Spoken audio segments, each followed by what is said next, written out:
Hop, akalar assalomu alaykum. Bizga hozir bitta egalaridan Nexus 2 keldi. Ma'lumotni akalar sirazi aytib ketaman. Mashinamiz 2015-yil akalar oldi orqa pechat, kaltagi umuman yo'q. 20% yuzak kraskasi bor ekan. 4 ta baloni yangi. Mashinamiz 1.6 super konditsioner. Konditsionerlargacha ishlaydi-ku.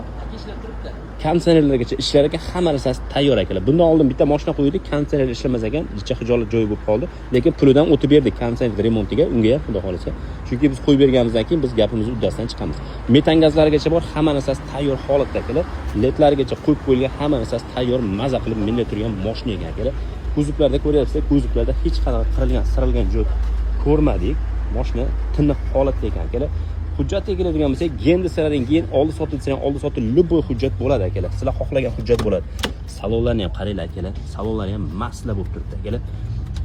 Ko'rik, chexol, hamma narsasi bor ekan. Mashinamiz 294 ming yurgan ekan akalar. Tablolar terib qo'yilgan, chiroyli qilib qo'yilgan akalar. Mashina yaxshi holatda ekan akalar. Mashina 1.6 super konditsioner. Akalar puliga keladigan bo'lsak, pulini $4050 bo'lsa beraveraman deyaptilar. Akalar 2015 1.6 super konditsioner.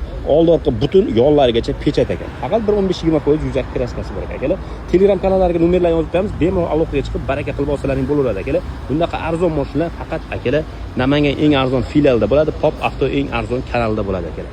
Hammaga rahmat, salomat bo'linglar.